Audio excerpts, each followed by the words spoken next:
Bro, last month I made over $100,000 trading these fucking worthless shitcoins. Bro, you wanna know the best part about all this? I didn't have to sacrifice my morals or rug pull any of my viewers on a public wallet. All I had to do was sit in my room perfecting my craft at my computer, and that was literally it. I mean, if I can do it at the age of 15, I think that really just shows anyone can.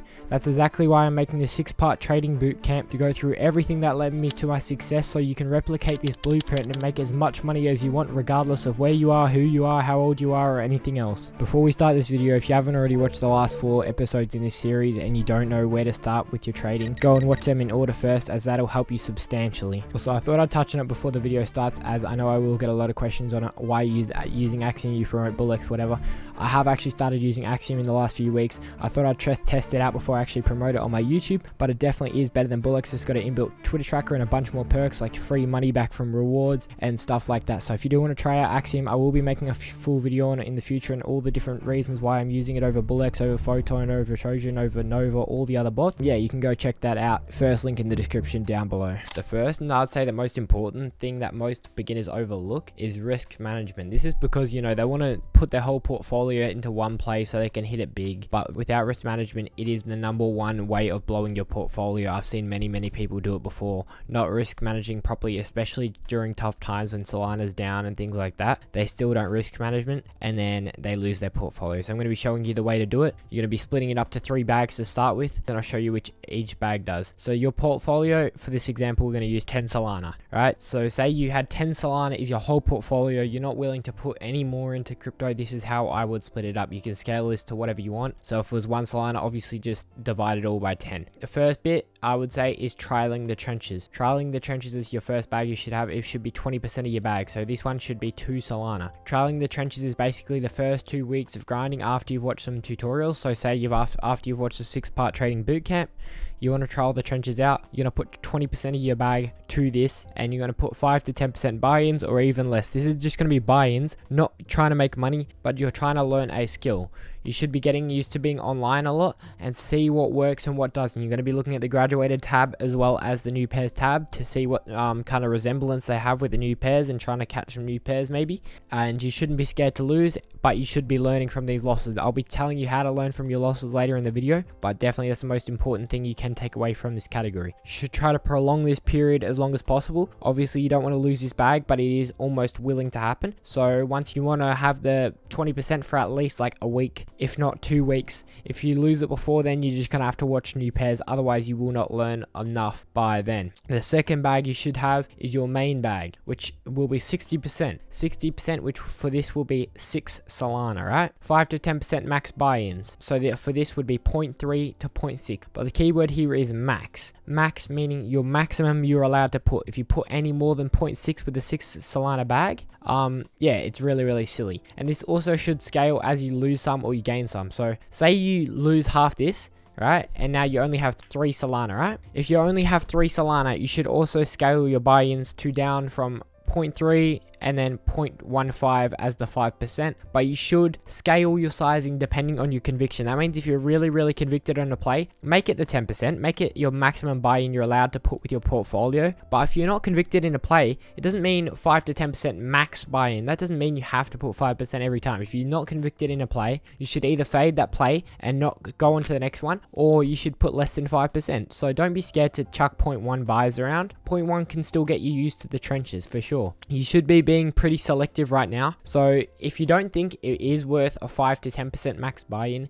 don't just chuck money around like it's nothing. This is the main part of your bag. You're going to pretend this is your only bag you have once you lose the start of your trialing the trenches bag. This is the only bag you have. So you have to be really selective in what coins you buy. You can't just buy stuff for the sake of buying it, or it's funny, or you know, it's a cute dog or whatever. You have to have an actual thesis on why people are going to look at this coin and why it's going to catch attention. And once again, you should be learning from your losses. This is the most important thing in the trenches, learning from your loss. If you learn from your losses, there's basically no way to continue losing. But the last part of your bag, if you do lose this bag, which you shouldn't. This is the bag that should carry you through your portfolio. But if you do lose this bag, this is what I would do. I would have a 20% vault. This is your last resort. This 20% vault means basically you have to go back to the drawing board. You're basically going back to trialing the trenches again, and you're going to re-watch YouTube videos. You're going to re-study for like a month. You're not going to trade at all. This is your very last resort. You're going to pretend it doesn't exist. So when you're on this bag, you're not going to be like, oh, I've got 20% less left to ape.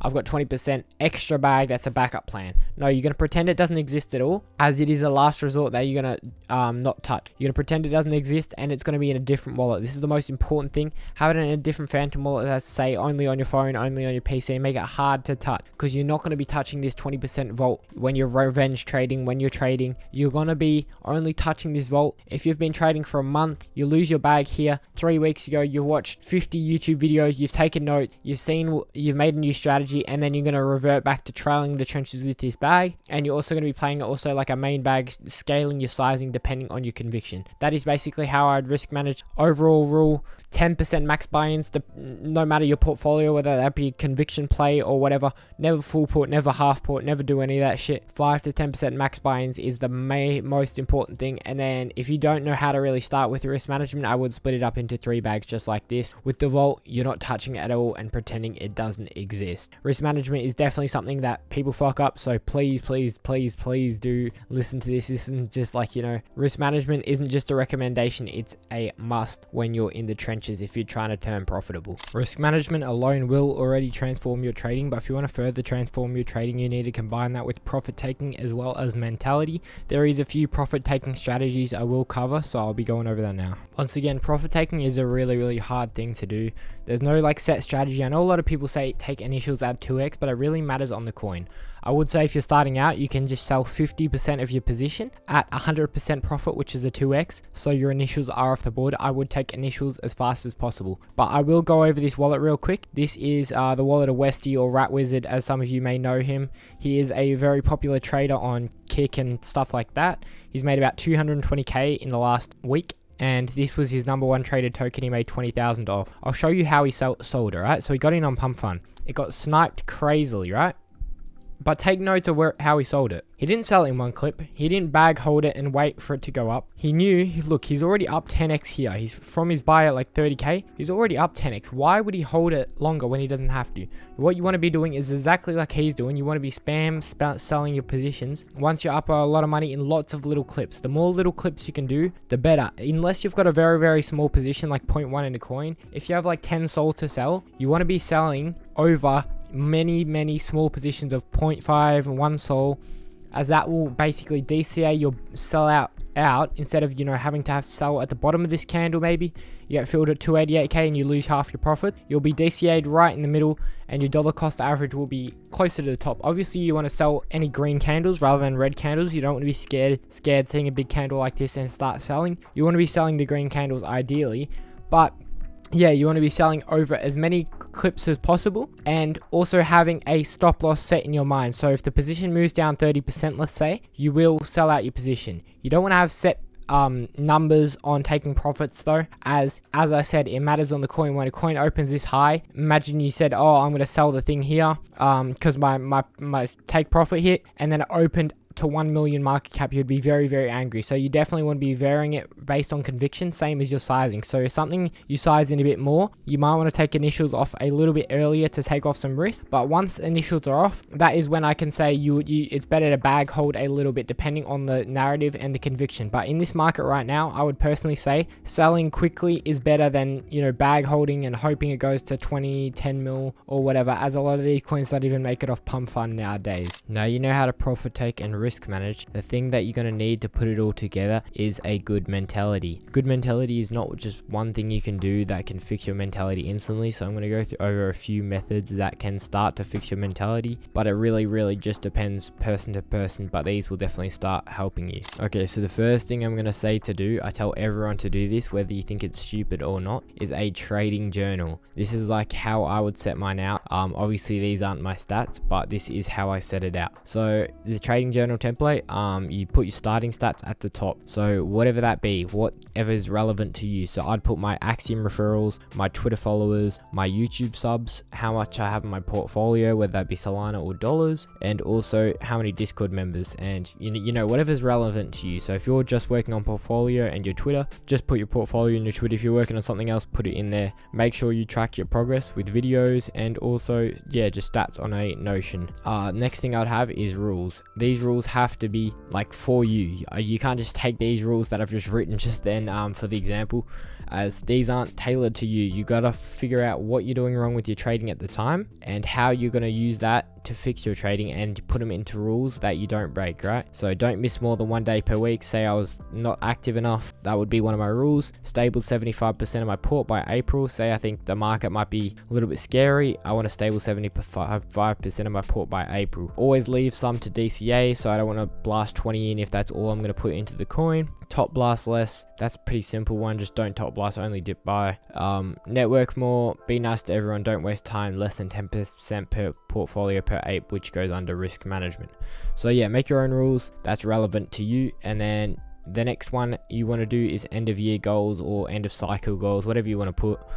These are just personal goals. These obviously aren't my goals, but yeah, just some you could put. Just a net worth goal, say $1 million, get into one private group like an FNF group or whatever, 500 Twitter followers, and whatever else you want to do. Say you want to retire your mum, buy your dad a car, whatever you want to do, just put that here so you can track your progress on that. Then each day, this is what I would do. You write the day, you write the date of the day, and then you write a recap on your day. I say I made 50 trades today, I made a profit of $1,626. I was on for 6 hours grinding. My biggest losses were coins I DCA'd on Pump Fund, which was silly as the PvP on Pump Fund is too insane to DCA any tokens no matter how good the narrative of the token is. I think it was a decent day with some good profits. There was 3 runners today. I was in 2 and I cheated them too early and missed the other one since I underjudged the narrative, which I can work on. So that's just an example I wrote on, maybe just an example day that you might have. Then you want to write your profit / loss and the time spent online so you can easily track how much you're trading and how much you're profiting.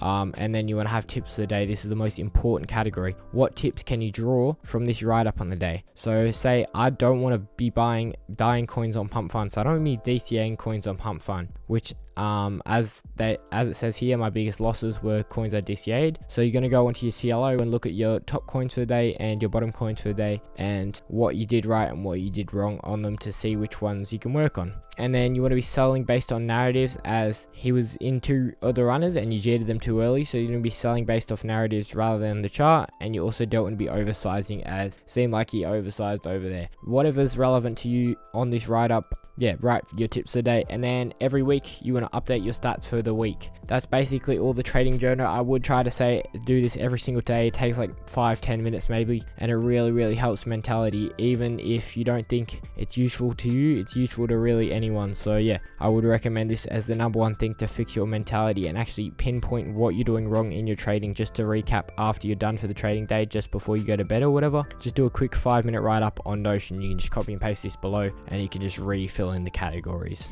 So I've just grabbed a wallet off of Colscan, which is Eurus's wallet, and this is what I'd do if I'm looking at my wallet on Cielo, the 1-day P&L. So you just go to Cielo Finance, you look at the 1-day P&L, and this is what you look at. So what was your #1 trade for the day? Your #1 trade was Pipitam, and how much do you make? 6,400. So you write that in the Notion, and then you want to go over to the chart of this coin. So you go back over to Axiom, you go to the chart of this coin, and you look at where you sold it off. You look at where it peaked at, where you bought at, what you could have done better with this trade. Say you bought it here, could have said, oh, maybe I could have bought it a little bit early being there, or I could have sold initials a little bit later as the coin pumped to 700,000. Just do what you do from the trade, but the most important part about it isn't actually the top profit, it's the top loss. So this is Eurus. He's got a lot of copy traders, so I doubt he's got many losses. He's only got 1 loss on the day, $300, and it was an AOE. So it was a 4-month-old token he bought. If I turn on track trades, you'll be able to see his trades here. So you can see he bought and sold basically the same second, and then he bought again and he held it to dust. Maybe he should say he should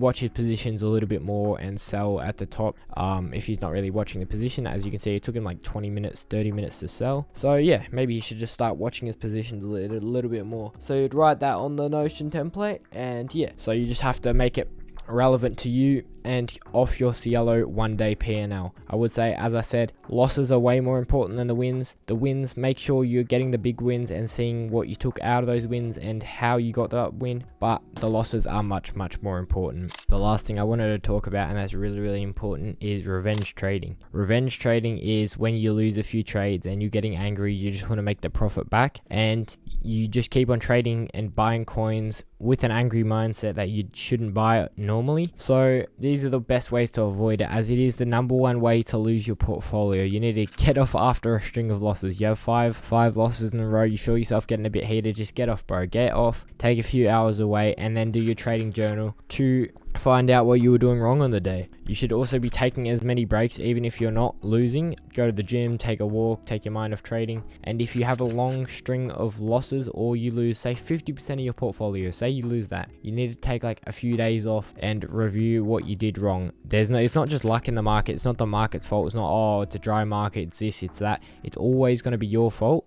So yeah, you definitely 100% do not want to rage trade. This is the #1 thing that made me lose 90% of my portfolio in a weekend like 6 months ago or like 8 months ago. So yeah, best thing to do to fix your mentality is just stop revenge trading. That's about it for the video. Hopefully this video did help you with your trading. If you've got any questions, feel free to join the Discord, the free side or the pay side, and I'm happy to answer any questions you've got. If you've got a trading bot you want to sign up for, I've left Axiom, the top link in the description below, as it is by far my favorite trading bot with the fastest fills at the moment, and I will see you in the next video.